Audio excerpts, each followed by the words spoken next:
వందనాలు సమర్పిస్తున్నాను.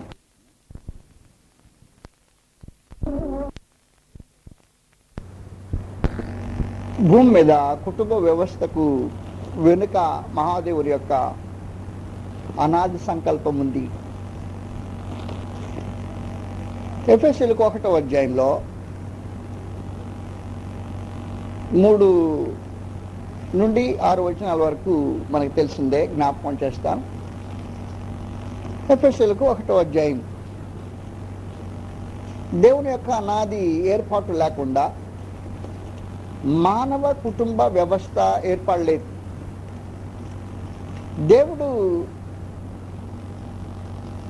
లోకానికి పునాది రేఖ మునిపే ఈ సంగతిని ఆలోచించేసినట్టు గ్రంథం వల్ల మనకు తెలుస్తుంటాయి.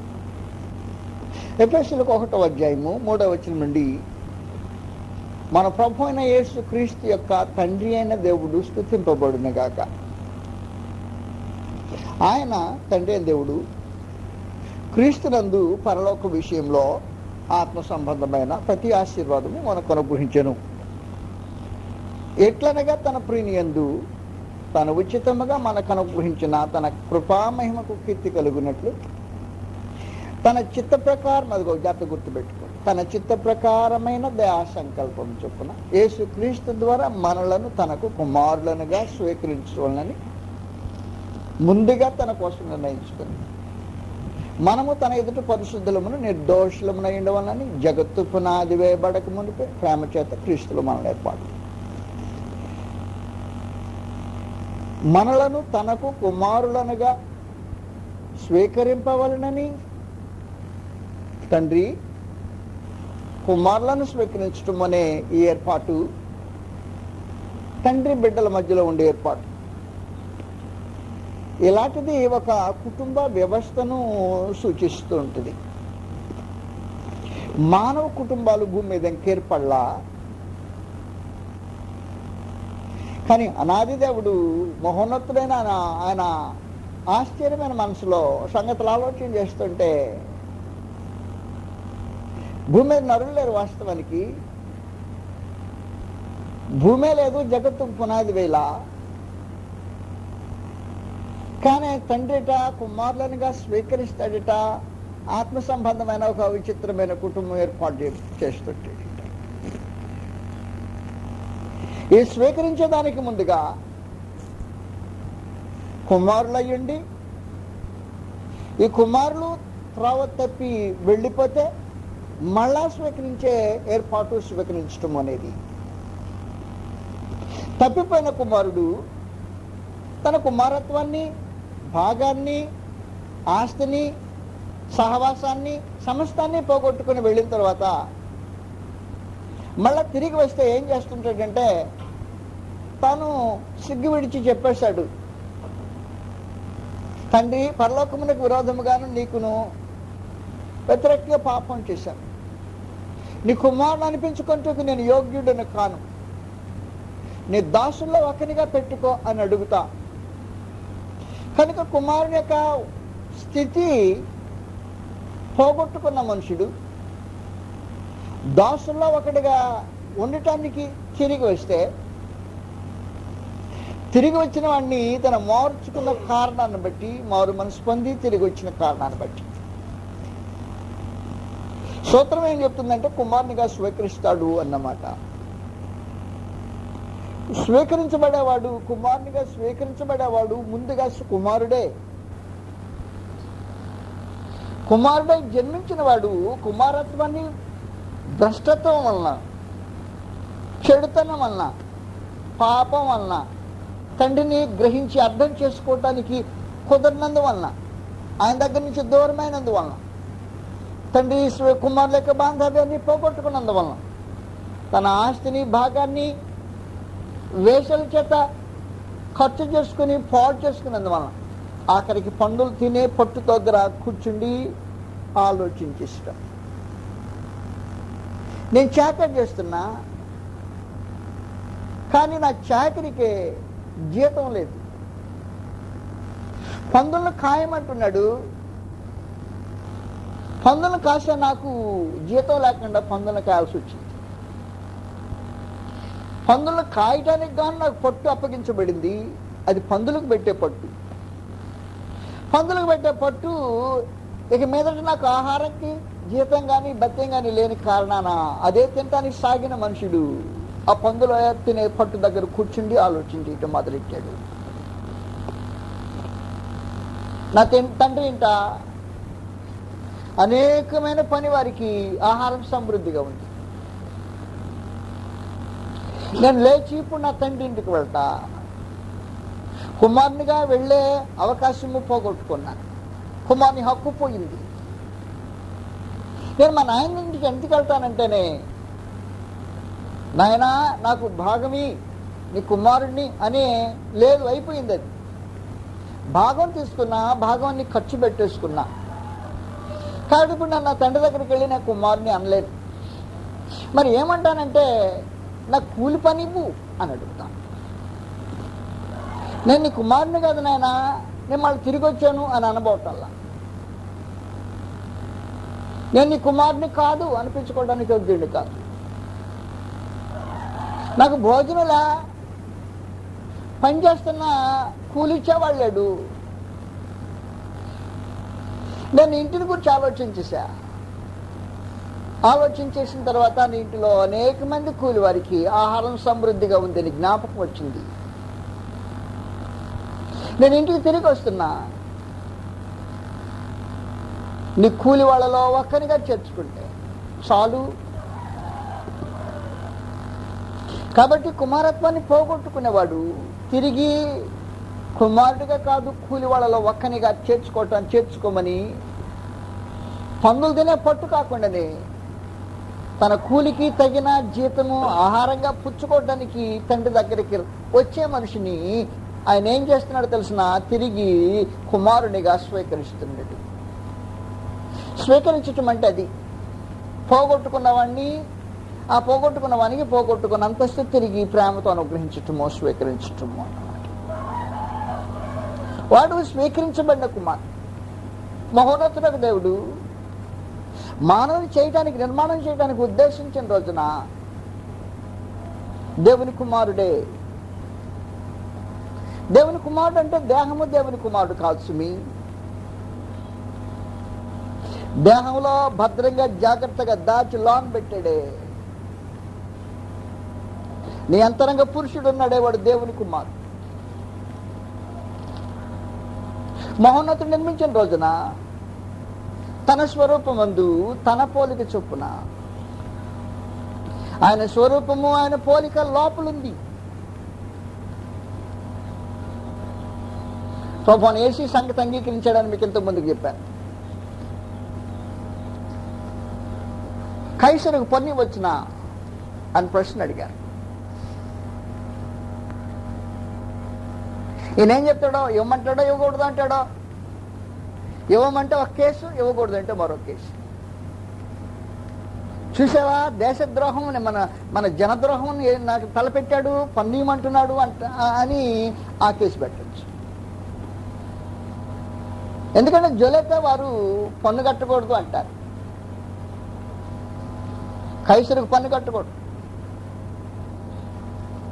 కాబట్టి పన్ను కట్టమంటే ఏమన్నమాట, జొలెతే తెగకు క్రీస్తు ప్రభు వ్యతిరేకి. ఆయన మన జాతిని రోమిలకు దాసోహం చేయబోతున్నాడు అని నేరం పెట్టచ్చు. పన్ను ఇవ్వద్దంటేనో, చూసావా, పన్ను కట్టొద్దని ఆయనే తిరుగుబాటు నేర్పుతున్నాడు అని ప్రభుత్వానికి విరోధంగా నెట్టేయచ్చు.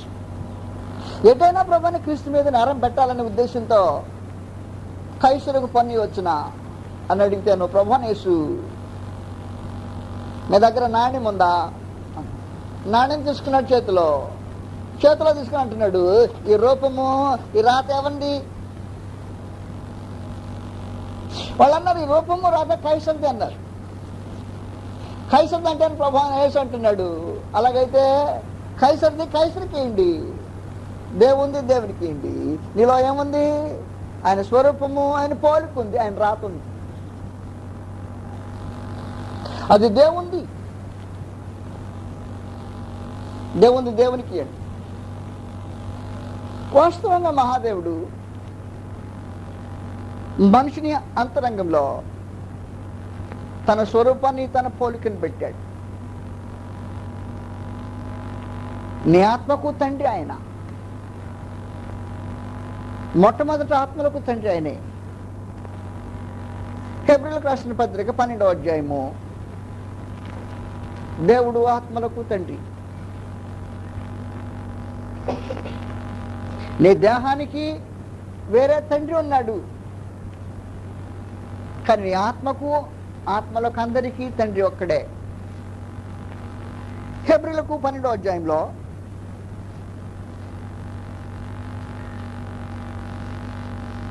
9వ వచనం నుండి, మరియు శరీర సంబంధులైన తండ్రులు మనకు శిక్షకులయ్యుండిరి, వారి యందు భయభక్తులు కలిగించు. అట్లయితే ఆత్మలకు తండ్రి అయిన వానికి ఏం చేయాలట? మరి ఎక్కువగా లోబడి బ్రతకవలెను కదా దేవుడు ఆత్మలకు తండ్రి. కనుక వాస్తవానికి సృష్టికర్తగా, ఆత్మలకు తండ్రిగా భూమి మీద ఉన్న మానవ కోటికి అందరికీ తండ్రి దేవుడే. ఒక బిడ్డ జన్మించిన రోజున 2 ప్రత్యేకమైన కార్యాలు జరిగాయి. కుటుంబం వ్యవస్థను ఏర్పాటు చేసిన దేవుడు స్త్రీ పురుషుల యొక్క వివాహ బాంధవ్యాన్ని ఏర్పాటు చేసి, ఈ వివాహం పరిశుద్ధమైన బంధం వలన భూమి మీద పిల్లలు కలగాలని నిర్ణయించి పెట్టాడు. భూమి మీద మానవ జాతి విస్తరించే ఏర్పాట్లు ఉన్నాయి. పరలోకంలో ఉన్న వాసులు, పరలోకపు వాసులు విస్తరించే ఏర్పాట్లు లేవు. విస్తరించాలంటే వివాహం చేసుకొని భార్య భర్తలై సంతతిని కలిగించుకొని విస్తరించటము భూమికి పరిమితమైంది, పరలోకానికి సంబంధించింది కాదు. పరలోకంలో కార్యం జరగదు. కనుక భూమి మీద మనుషులను, తనకు కుమారులను తయారు చేస్తూ ఉన్నాడు భూమి మీద దేవుడు మనుషులు. అందువల్ల కేవలము పశువులను, ఆకాశ పక్షులను, భూజంతువులను కలుగు చేయకుండా వాటన్నిటికీ భిన్నంగా మానవాళిని తన స్వరూపంలో, తన పోలికలో చేయటంలో ఉద్దేశం ఏమంటే, దేవుడు తన కుమారులనుగా మనుషులను ఏర్పాటు చేసి పెట్టాడు. ఒక బిడ్డ జన్మించిన రోజున గృహములో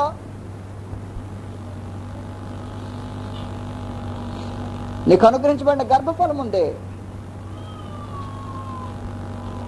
భౌతికంగా నీ శరీరానికి సంబంధించిన దేహం ఉంది.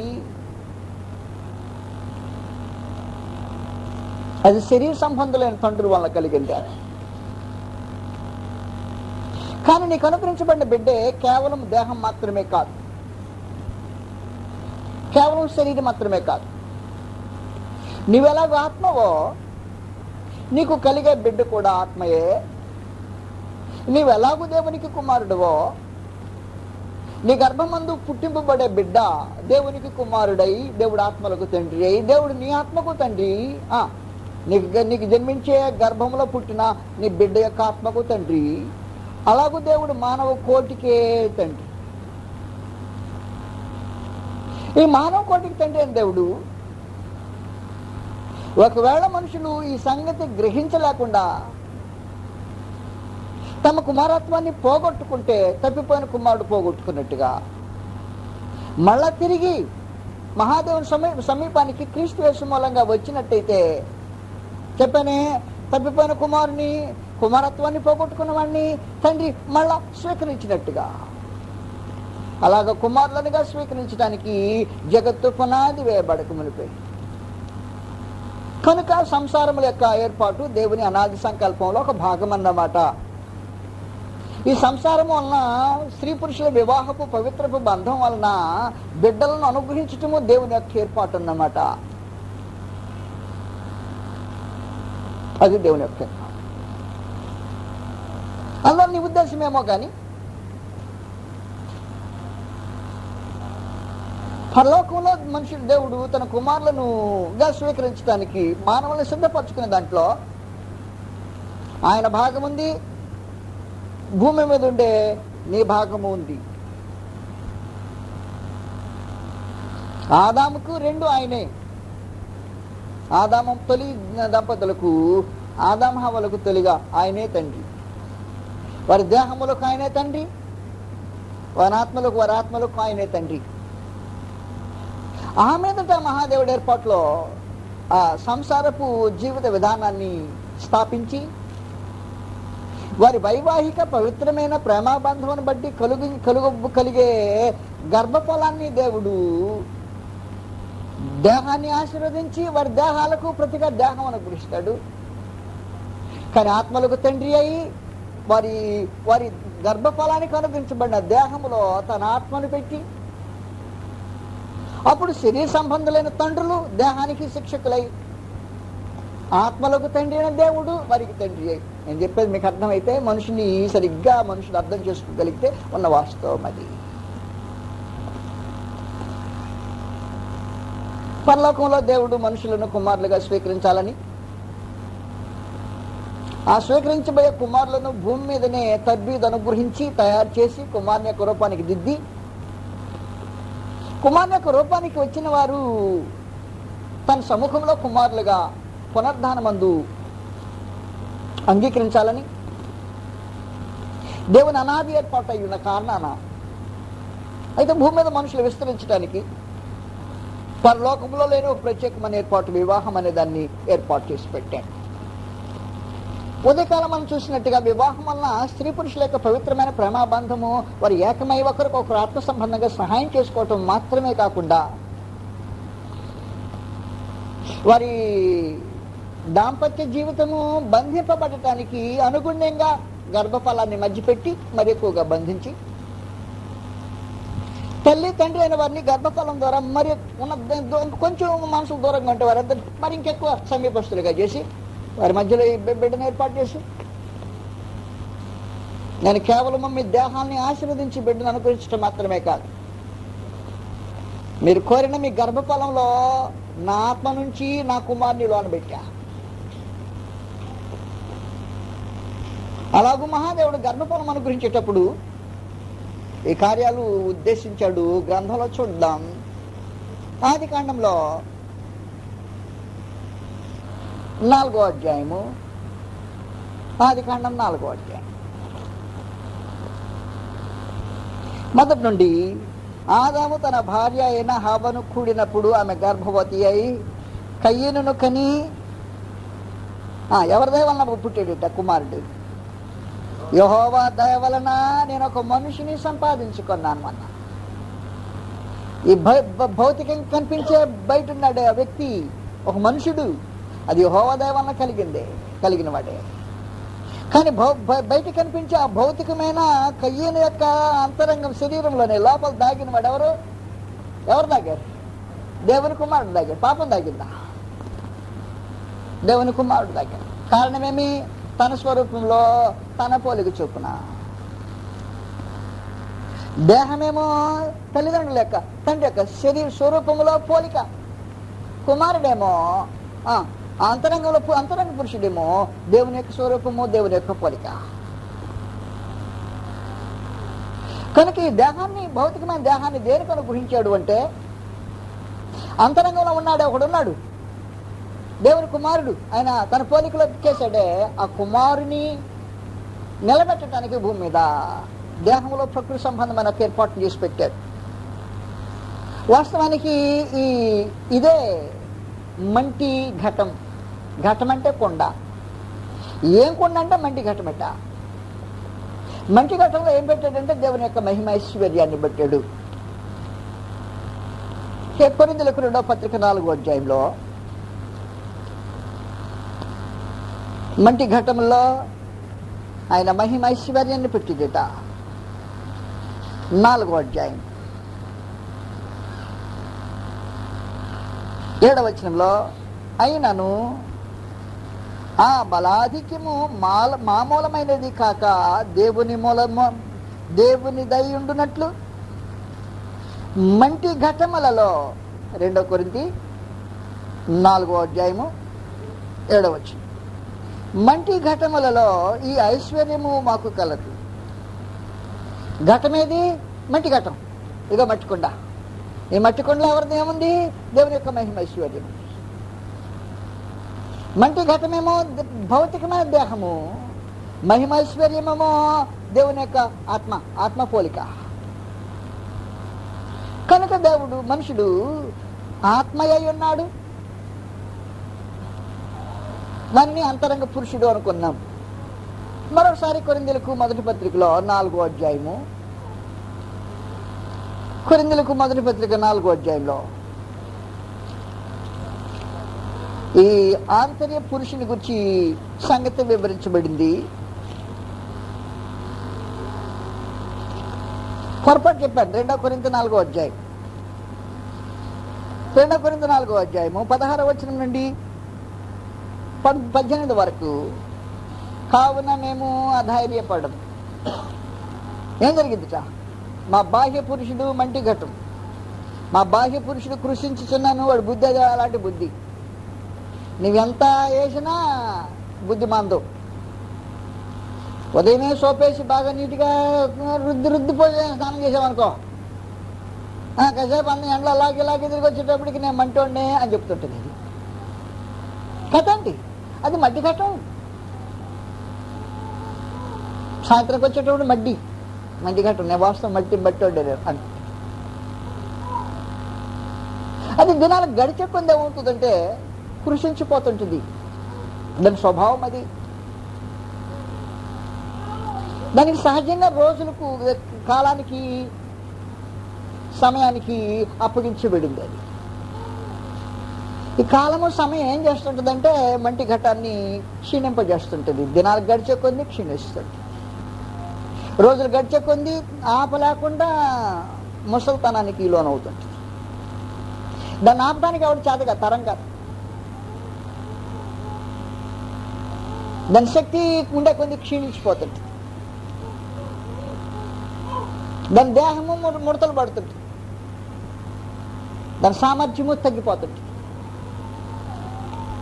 అది సమస్యగా మిగిలిపోతుంది.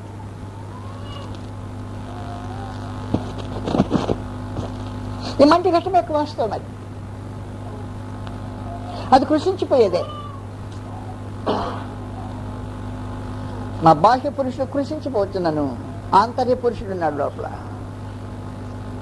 వాడు టైం చేత కొలవబడేవాడు కాదు. కారణమేమి? దృశ్యమైనవి అనిత్యములు, అదృశ్యమైనవి నిత్యములు. అదృశ్యమైన వాడు శాశ్వతం ఉండబోయేవాడు. కాల పరిమితి చేత, వాతావరణ పరిస్థితుల చేత కొట్టబడేవాడు కాదు. వాడు దినదిన మనోత్తరపరచబడుతున్నాడు. వాస్తవమైన సంగతి అంతరంగ పురుషుడు. పరలోకం చెప్పాను ఇంతకుముందు కదే. పరలోకం తయారు చేసింది అంతరంగ పురుషుని కొరకు. భూలోకము ఏర్పాటు చేయబడింది బాహ్య పురుషుని కొరకు. ఈ బాహ్య పురుషుని కొరకు భూలోకం తయారు చేసిన తర్వాత ఈ భూలోకంలో బాహ్య పురుషునికి సంబంధించిన జనము విస్తరించే దాని కొరకు వివాహం ఏర్పాటు చేసి పెట్టాడు అని చెప్పాను. ఈ వివాహాన్ని బట్టి గర్భఫలము, అందువల్ల జనసంఖ్య అభివృద్ధి. ఈ జనసంఖ్య అభివృద్ధి వలన భూమి మీద మనుషులు విస్తరించటం అనేది దేవుని యొక్క ఏర్పాటు. ఎందరు విస్తరించినా తప్పిపోయిన కుమారుడు తిరిగి వచ్చినట్టుగా ప్రభువైన క్రీస్తు యేసునందుకు ఎంతమంది తిరిగి వచ్చారో వచ్చిన ప్రతి వారిని కుమారులుగా స్వీకరించాలని, కుమారులుగా స్వీకరించడం మాత్రమే కాదు, కుమారులకు రూపు వారికి దిద్దాలని, కుమారులకు రూపుదిద్దటం మాత్రమే కాదు, దిద్దిన కుమారులకు రూపుదిద్దబడిన వీరిని మహిమలో పరలోకమందు మహింపరచాలని దేవుని అనాది ఏర్పాటు ఉంది. దానిలో మహాదేవుడు ఏం ఉద్దేశించాడంటే కుటుంబం యొక్క ప్రాముఖ్యత, పాత్ర ప్రధానమైనదిగా ఇచ్చాడు. కనుక వాస్తవానికి గర్భఫలం అనుగ్రహించినప్పుడు దేవుడు అనుగ్రహిస్తాడు. యెహోవా దయ వలన నేను ఒక కుమారుని కలిగి ఉన్నాను. గర్భఫలము దేవుని దయ వలన అనుగ్రహించబడే. కేవలము స్త్రీ పురుషుల యొక్క శక్తి సామర్థ్యాల వలన కలిగేది కాదు. భౌతికమైన బాంధవ్యం వలన మాత్రమే గర్భఫలం వస్తే లోకంలో ప్రతి వారు గర్భఫలం పొందే ఉండేవారు. అలా కాదు అని నిరూపించడానికి మహాదేవుడు కొంతమందిని గర్భఫలం లేకుండా చేయటం జరిగింది. ఎందువల్లంటే నీ శక్తి సామర్థ్యం వల్ల గర్భఫలం అనుగ్రహించబడేది కాదు, యెహోవా దయ వలన మాత్రమే అనుగ్రహించబడేది. వాస్తవమైన సంగతి. యెహోవా దయ వలన నేను ఒక కుమారుని సంపాదించుకున్నాను, ఒక మనిషిని సంపాదించుకున్నాను అన్నది హవ్వ. మేము మా శరీర సంబంధమైన బాంధవ్యం వలన ఆదాము మేము కలుసుకోవటం వల్ల గర్భఫలం పుట్టింది అంటలేదు హవ్వ తల్లి. ప్రధానంగా మొట్టమొదటే తొలి గర్భఫలం అది భూమి మీద. నేను ఈ సందర్భంగా ఒక విచిత్రమైన సంగతి చెప్పబోతున్నా. ఆదాము హవ్వలు ఎవరు పెంచకుండా పెరిగినవారు, ఎవరి యొక్క పెంపకపు అవసరత లేకుండా సంపూర్ణమైన స్త్రీ పురుషులుగా చేయబడిన వారు, ఎవరి మీద ఆధారపడకుండా తిరగగలిగిన వారు, ఎవరు భోజనం పెట్టి ముద్దలు తినిపించకుండా ఎదిగిన వారు, వారు వేరే. కానీ మహోన్నతుడు తిరిగి వారికి గర్భఫలం అనుగ్రహించినప్పుడే అలా కాదు. మళ్ళా జన్మించే మనుషుడు లేకపోతే జన్మించే స్త్రీ ఎవరైనా పురుషుడైనా, ఈ స్త్రీ పురుషులుగా పుట్టిన ఈ బిడ్డలు ఉన్నారే, గర్భఫలంగా అనుగ్రహించబడిన వారు ఉన్నారే, అది యెహోవా దయ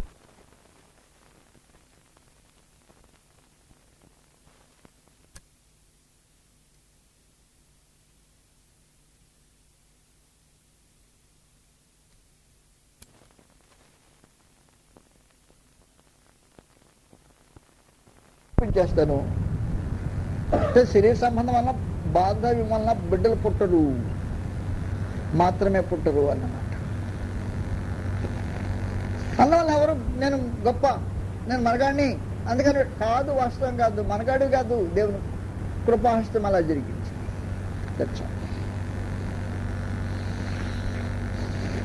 మహోన్నతుడు మనుషులను చూచి దయపెట్టుకొని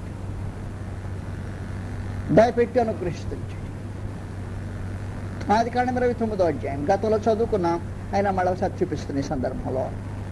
ఆదికాండం 29వ అధ్యాయం. వాస్తవానికి అనేక మంది బిడ్డలను కనుక్కున్న తల్లులకు ఈ సంగతి తెలియదు. ఏదో పుట్టాడు, ఏదో కన్నాను, ఆడేడో పుట్టాడు అంటే అది ఈయన మీద కన్నదంట, అయిపోయింది. బాధ్యత రహితంగా బిడ్డలు కనటంలో, బిడ్డలు అనుగ్రహించడంలో దేవుని యొక్క సంకల్పం తెలియని అనేక మంది తల్లిదండ్రులు బుద్ధిహీనులయ్యి, నాకేమో ఎలా కనిపిస్తుంది అంటే వాడు పిల్లల్ని కనకుండా పోయినా బాగుండేది అనిపిస్తుంది. ఆయమ్మ 10 మందిని కన్నది, 10 మందిని రోడ్డు మీద వదిలిపెట్టేసింది పనులు తిరిగినాడు తిరగటానికి. వాళ్ళ ఒక్కడు ప్రయోజకుడు కాల, ఆత్మ సంబంధి కాల, భక్తుడు కాల, దైవజనుడు కాల. ఏం చేసింది తల్లి? కనింది, వదిలిపెట్టేసింది బాధ్యత. తండ్రి వదిలిపెట్టాడు. దాదాపుగా జంతువులకు బాధ్యత ఉండదు. కొన్ని అయితే కన్న వెంటనే వెళ్ళిపోతుంది, అంతే, ఫినిష్. కొన్ని అయితే కొంతసేపు వాటి మీద శ్రద్ధ పెడుతుంది, కొన్ని అయితే కొన్ని రోజులు పాలిస్తుంది, కొన్ని అయితే అసలు బొత్తిగా బాధ్యత లేకుండా కన్నదా వదిలిపెట్టి వెళ్ళిపోయింది అన్నమాట. అనేక మంది బిడ్డల కంటము జంతువులు కన్నట్టుగా అంటమే. కారణం ఏమంటే ఈ కన్నదానికి ఒక జంతు స్వభావము, ఆ జంతు స్వభావాన్ని కన్నది కాబట్టి జంతువునే కన్నది, జంతువుని వదిలిపెట్టేస్తుంది. కన్నవాడు జంతువు స్వభావంతో కన్నాడు, జంతువుగా వదిలిపెట్టేసాడు, అంతే. అంటే శరీర సంబంధంగా కన్నారు, వాంఛలు తెచ్చుకున్నారు, బిడ్డలు కనేశారు, రోడ్డు మీద వదిలిపెట్టేశాడు, బాధ్యత వహించుకున్నాడు.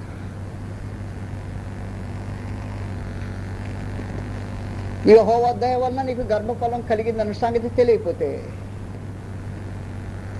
మహోన్నతుడు అనుగ్రహించాడన్న సంగతి తెలియకపోతే, అనుగ్రహించే సమయంలో కేవలం నీ గర్భాన్ని దీవించి నీ దేహాన్ని ఆశీర్వదించి బిడ్డను అనుగ్రహించడం మాత్రమే కాకుండా, అనుగ్రహించే ఆ సమయంలో నిత్యుడగు దేవుడు తన ఆత్మను లోపల పెట్టి శాశ్వతంగా ఉండే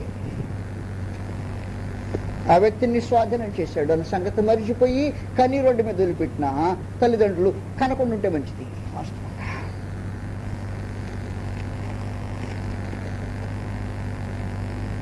వీళ్ళు ఎంతమంది బిడ్డలకని సంతోషపడుతున్నా నాకు నిజంగా తెలియదు. కొంతమంది సిగ్గుపడి ఆడవలసి వస్తుంది. వయసు వచ్చిన తర్వాత నీ బిడ్డ దైవజనుడు కాకపోతే, విశ్వాసి కాకపోతే, పరిశుద్ధుడు కాకపోతే, నీతిని అనుసరించేవాడు కాకపోతే, దైవజనుడు కాకపోతే నువ్వు కనకుండా ఉండే మంచిది ఇది. కానీ శాశ్వతమైన దేవుని ఉగ్రత అగ్నికి వాడిని అప్పగించే పాలు చేసే అయ్యా వాడిని చేసి వదిలిపెట్టేదానికంటే లేకుండా పోతే మాత్రమే ఉంది.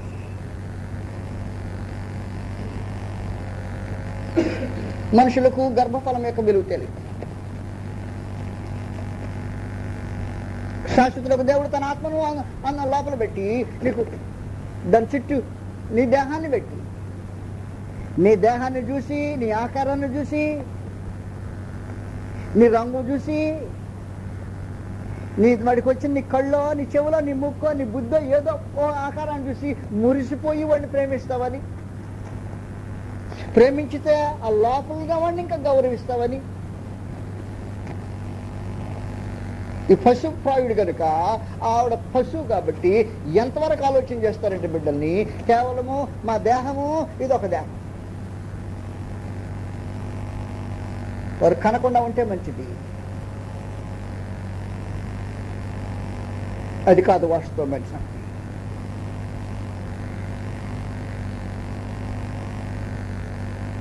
తిరిగి జాగ్రత్తగా ఆలోచించాల్సిన అవసరం.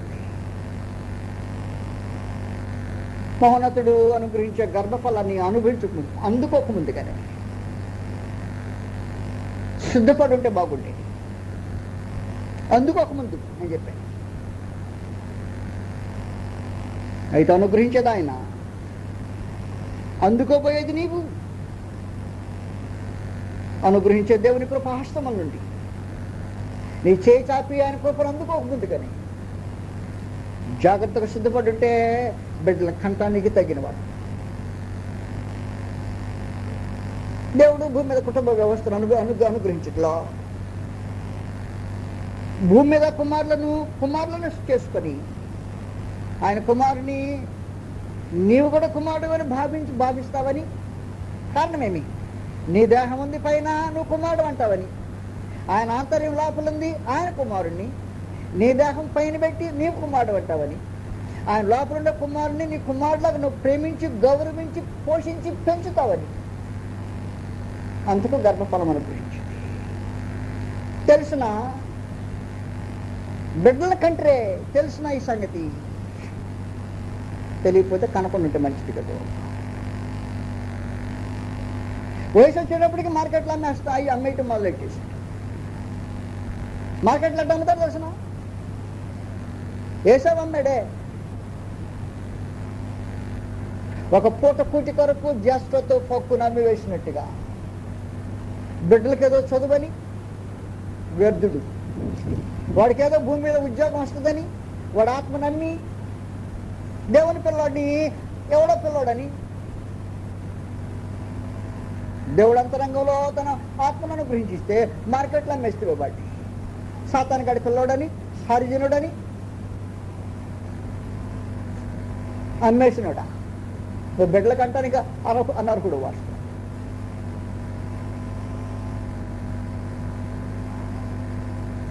మీరేమనుకుంటున్నారు నాకు తెలియదు. దేవుని యొక్క ఆలోచన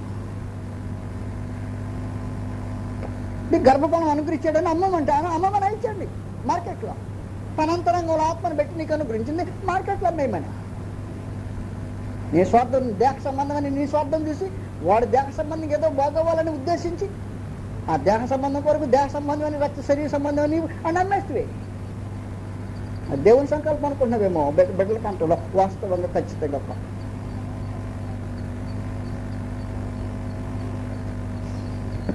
అలాంటి వాళ్ళు కనకుండా ఉండే బాగుంటుంది.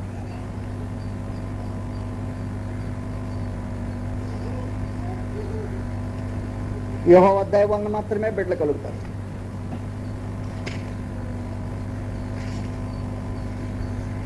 తిరిగి మళ్ళా ఆదికాండంకి వచ్చా. ఆదికాండం 29వ అధ్యాయం అన్నాను కదూ. నీ శరీరం యొక్క బలం వలన, శక్తి వలన కలిగారని భ్రమపడకు. దేవుని కృపను కాళ్ళు తన్నకు.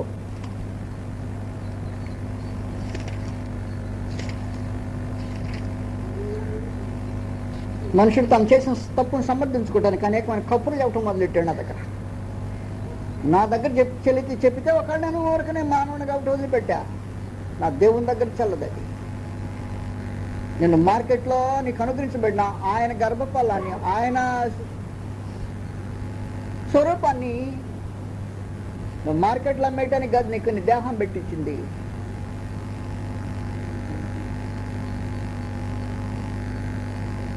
ఇరవై 29వ అధ్యాయం 31వ వచనము. లేయా ద్వేషింపబడుట యెహోవా చూచి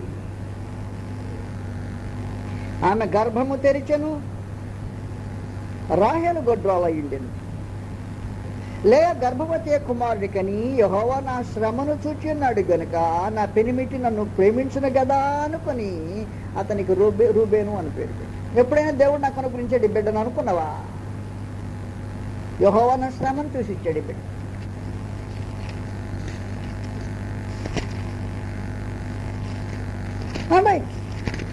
కింద అలాగే ఉన్న సంగతులు. మరలా ఆమె గర్భవతి కుమారుని కానీ నేను ద్వేషింపబడిన సంగతి యెహోవా విన్నాడు, ఆయన చూచాడట.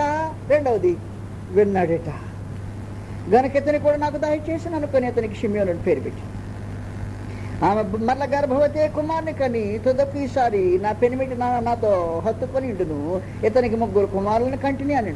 అందుచేత ఇతనికి లేవి అని పేరు పెట్టి ఆమె మరల గర్భవతి కుమారుని కానీ ఈసారి ఏం చేస్తుందట? యెహోవాను స్తుతించేదను, ఆయన వల్ల కృపను విడిచిపెడతాం. శరీర సంబంధమైన స్త్రీ పురుషుల బాంధవ్యము బిడ్డలను కనలేదు కింద చదువుతాం. రాహేలుతోనూ యాకోబునకు పిల్లలను కనకపోవటం చూచి తన అక్కందు అసూయపడి యాకోబుతో నాకు గర్భఫలమునిమ్మో. ఎవరు ఇవ్వాలంట? యాకోబు ఇవ్వాల. ఏం చేయమంటే యాకోబుని నాకు గర్భఫలమునిమ్మో, లేని ఎళ్ళలా నేను చచ్చేదను అని. ఏం చెప్పలేకపోతే ఇలా కారణమేమి? లేకంటే రాహేల్ని ఎక్కువ ప్రేమించాడు, లేకంటే రాహేల్తోనే ఎక్కువ జీవిత దినాలు గడిపాడు. అయితే బిడ్డలు కనకపోతే ఈయనేం చేస్తాడు? అది తన సమస్య కాదు.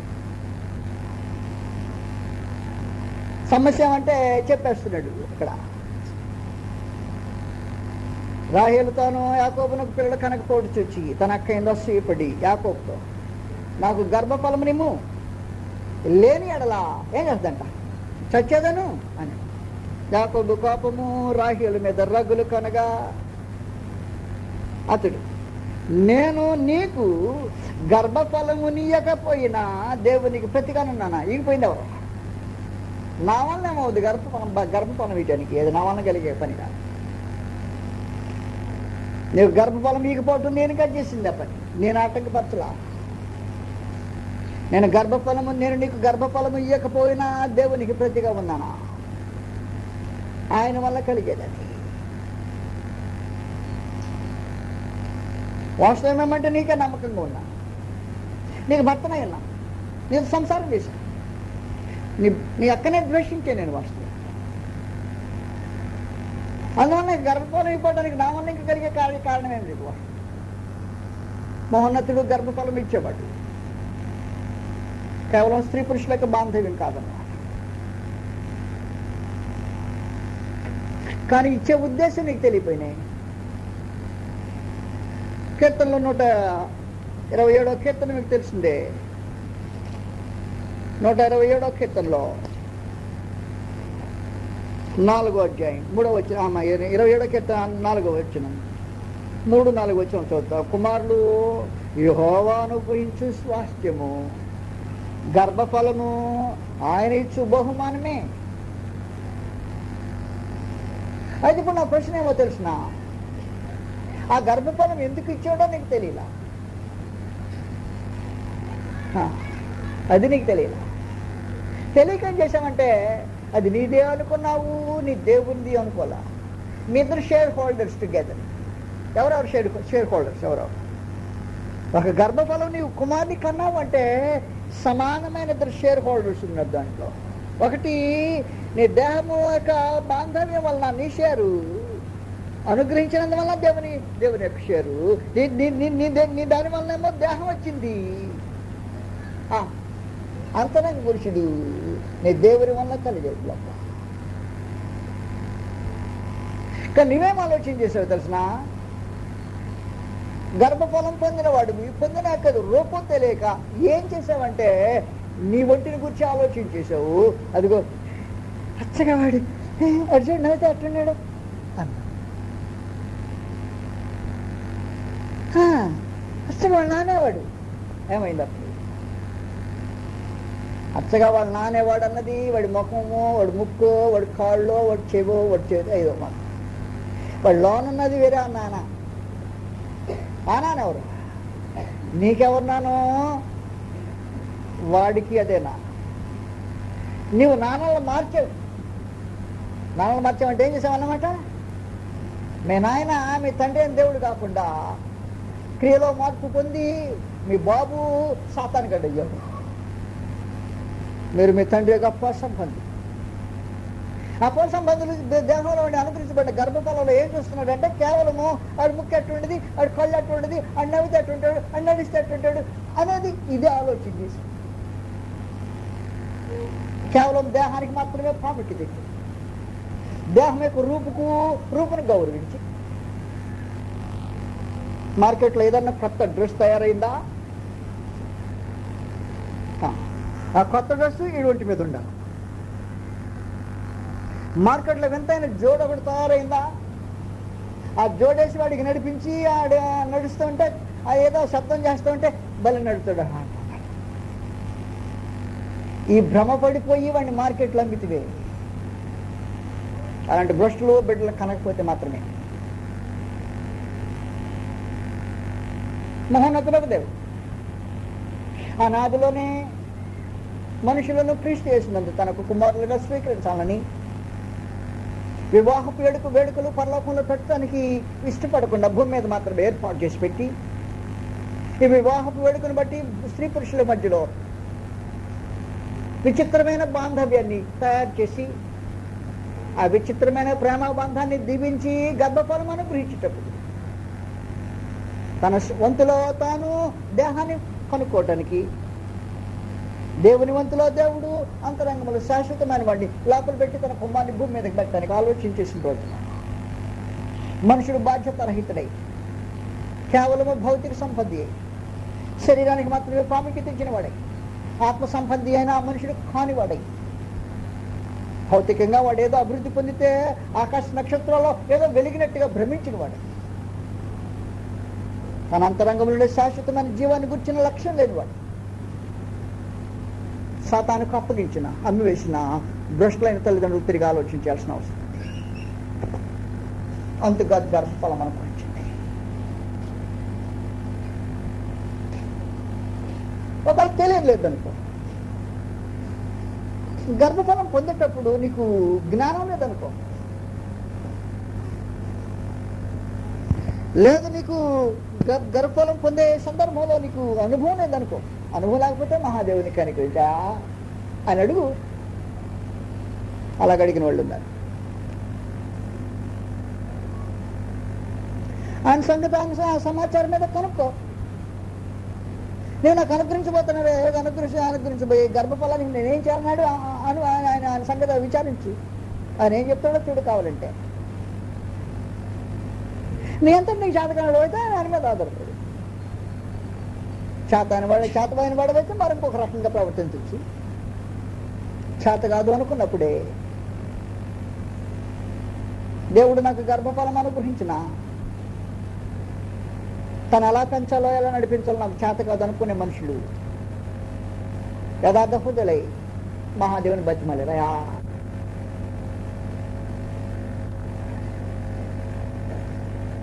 గ్రంథంలో ఉంది, అది నేను కథ చెప్పలేను. నేను మీకు న్యాయాధిపతులు కాదు,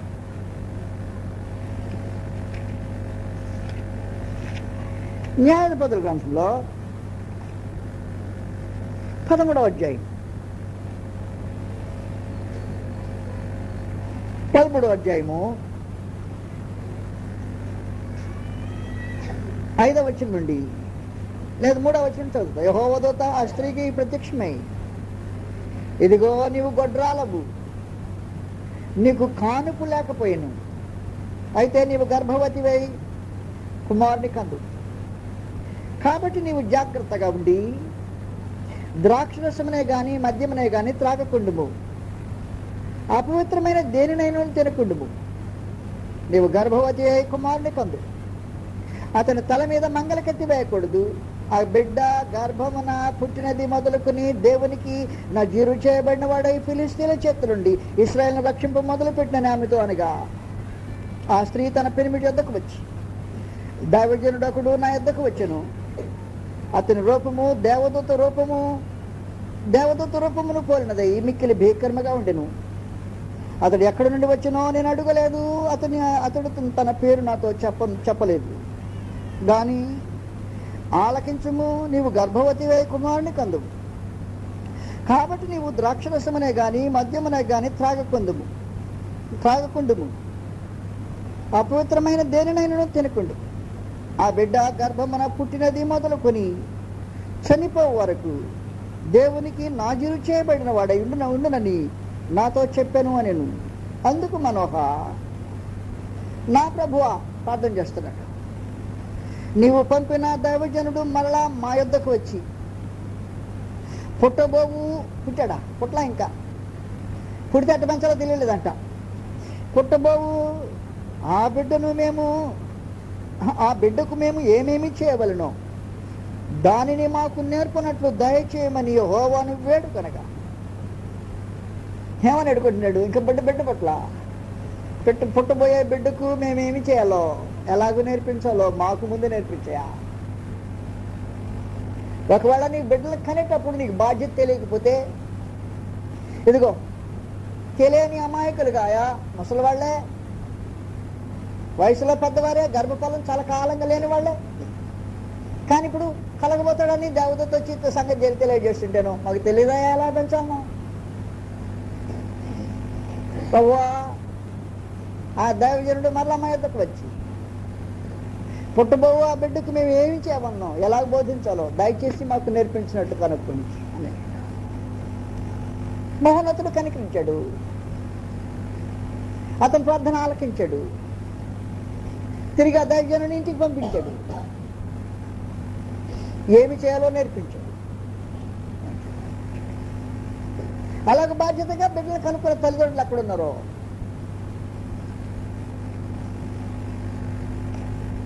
కానీ బిడ్డలను కనకముందే ఒక ముసలాడికి తెలిసినంటే ఏమేం చేయాలనో, మహాదేవుడు అలాంటి కుటుంబం మీద దృష్టి పెట్టాడు. అతని ఎందు ఆనందించాడు. అతనికి గర్భఫలం అనుగ్రహించాలని సంతోషించి తన మూలముగా భూమి మీద ఉండే కుటుంబములన్నీ, all the families of the year, భూమి మీద ఉండే కుటుంబములన్నీ అతని సంతానం అతని కుటుంబం మూలంగా ఆశీర్వదించి మహాదేవుడు ఉద్దేశించాడు. కారణం ఏమంటే తాను భక్తుడై ఉండటం తనకు తెలుసు, యెహోవా మార్గానికి గైకొనటం అతనికి తెలుసు, దైవ నియమంలో నిలవటం అతనికి తెలుసు. అతనికి మాత్రమే కాదు, అతనికి బిడ్డలు పుడితే పుట్టబోయే వారికి అతను ఎలా నేర్పించాలో అతనికి తెలుసు. ఆది కాండంలో ఈ విచిత్రమైన వ్యక్తి కనిపిస్తుంది. దేవుడు భూమి మీద కుటుంబము అనే ఒక వ్యవస్థను ఏర్పాటు చేసి, కుటుంబంలో భార్య భర్తలనే జంటను జత చేసి అన్యోన్యతను కలిగించి, ఈ కలిగించిన వారికి ఒక గర్భఫలం అనుగ్రహించటంలో, అందులో వారి రూపం పెట్టారు కనుక వారు ఎక్కువగా ప్రేమ కలిగి బాధ్యత కలిగి ఆ బిడ్డ విషయం ఆలోచన చేస్తారని, అలాంటి వానిలో ఆయన ఆత్మను పెట్టి తన కుమారుని లోపల పెట్టి, నీ దేహం గురించి మాత్రమే కాదు సుమి, దానిలో పెట్టిన నా ఆత్మ శాశ్వతమైంది, దాని గురించి ఆలోచించేయండి ఆయన బాధ్యతతో తల్లిదండ్రులకు అప్పగించితేనే తాను నడిస్తే కదా తన బిడ్డకు నేర్పించాలన్న సంగతి తెలిసేది. తను నేర్చితే కదా ఇతను నేర్చుకోవాలని కోరుకునేది. 19వ వచనం 18, 19 కూడా చదువుతాయి సందర్భంలో. 18వ అధ్యాయం ఆది కాండం ఆదికాండము 18:19 వచ్చినట్టు. అబ్రహాము నిశ్చయముగా బలము గల గొప్ప జనమగును, అతని మూలముగా భూమిలోని సమస్త జనములను ఆశీర్వదింపబడు. ఎట్లనగా యెహోవా అబ్రహామును గురించి చెప్పినది అతనికి కలుగజేయునట్లు తన తరువాత ఏం చేస్తాడు? తన పిల్లలను తన ఇంటి వారును నీతి న్యాయములు జరిగించచ్చు. యెహోవా మార్గమును గైకొన్నట్లు ఏం చేస్తాడట? అతడు వారికి ఆజ్ఞాపించినండి నేను అడుగు. అతని మూలమున, అతని సంతతి మూలమున భూలోకంలో ఉండే వారందరినీ ఆశీర్వదించడానికి ఆ కుటుంబాన్ని సాధనంగా వాడుకో. ఆ కుటుంబాన్ని సాధనంగా వారికి వాడుకోవటం నా కారణం ఏమంటే, నా ఉద్దేశం ఏమంటే, అతడు యెహోవా మార్గము ఎరిగినవాడు, ఆ మార్గంలో నడిచేవాడు, ఒక్కడితో బానించేవాడు కాదు. తన తరువాత తన పిల్లలను, తన ఇంటి వారును, తన పిల్లలుంటే ఆ మార్గంలో నడిపించేవాడు. తన పిల్లలను, తన ఇంటి వారును నీతి న్యాయములను అనుసరించి నడిచినట్లు అబ్రహాం కొడుకు నేర్పిస్తాడట. నాయనా, ఇది యెహోవా నీతి, ఇది యెహోవా యొక్క న్యాయం, ఇది యెహోవా మార్గం. సుమి ఇలా పోవాలి,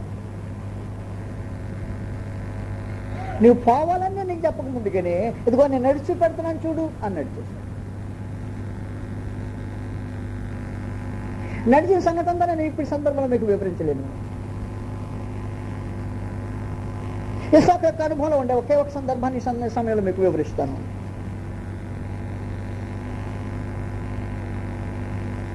మహాదేవునికి ఆరాధన చేయటము, లేకపోతే దేవునికి బలి అర్పించటము ఆ అబ్రహాం యొక్క భక్తిలో ఒక భాగమయ్యింది.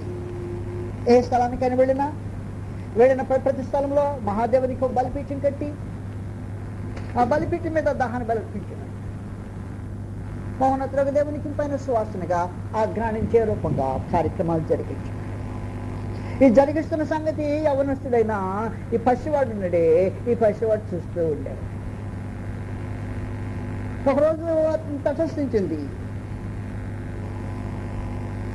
మౌనతుడు తన కుమారునే దహన బలిగా ఇవ్వమని ఆజ్ఞాపించేట. అబ్రహాం తెగిస్తాడా? తన గర్భ ఫలం కంటే తన దేవుని ఎక్కువగా ప్రేమిస్తాడా? పరీక్ష వచ్చింది. తల్లినైనా తండ్రినైనా నాకంటే ఎక్కువగా ప్రేమించేవాడు నాకు పాత్రుడు కాడని అర్పిస్తాడు. భార్యనైనా బిడ్డలనైనా నాకంటే ఎక్కువగా ప్రేమించేవాడు నాకు పాత్రుడు కాడు. క్రీస్తు ప్రభు అదే సంగతి డిక్లేర్ చేశాడు. మహాదేవుల సంగతి అప్పుడు తెలియజేయాడు.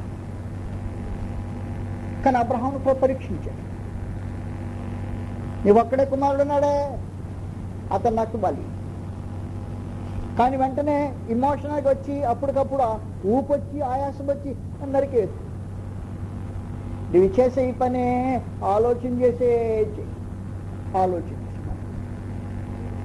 ఆలోచించుకుని తెగించి నీ కుమారుని కంటే నన్ను ఎక్కువగా ప్రేమిస్తావు లేదు. అయ్యా, దానిలో సమస్య లేదండి.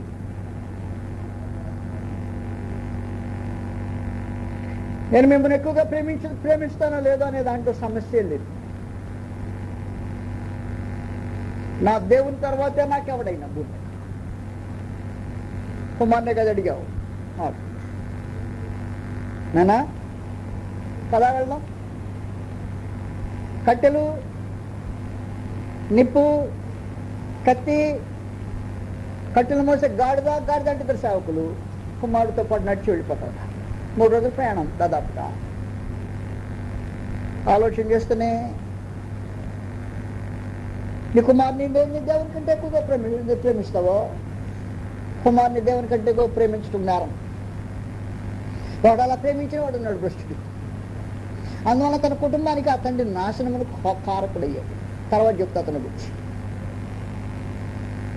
కారణంలో గర్భఫలమును పెంచుటలో దేవుని యొక్క ఉద్దేశం నిత్యాటగా తెలియాల్సిన అవసరం ఉంది. 3 దినాల ప్రయాణం వెళ్ళిపోయిన తర్వాత మహాదేవుడు సూచించిన కొండ వచ్చింది. దాసులిద్దరిని గాడి దగ్గర పెట్టి జాగ్రత్తగా ఎక్కడ ఉండండి మీరు, నేను ఈ యవనస్తుడు పోయి బలి అర్పించి వచ్చేస్తాం వాళ్ళిద్దరం. బస్ విచిత్రమైన విశ్వాసం. వెళ్ళాడట.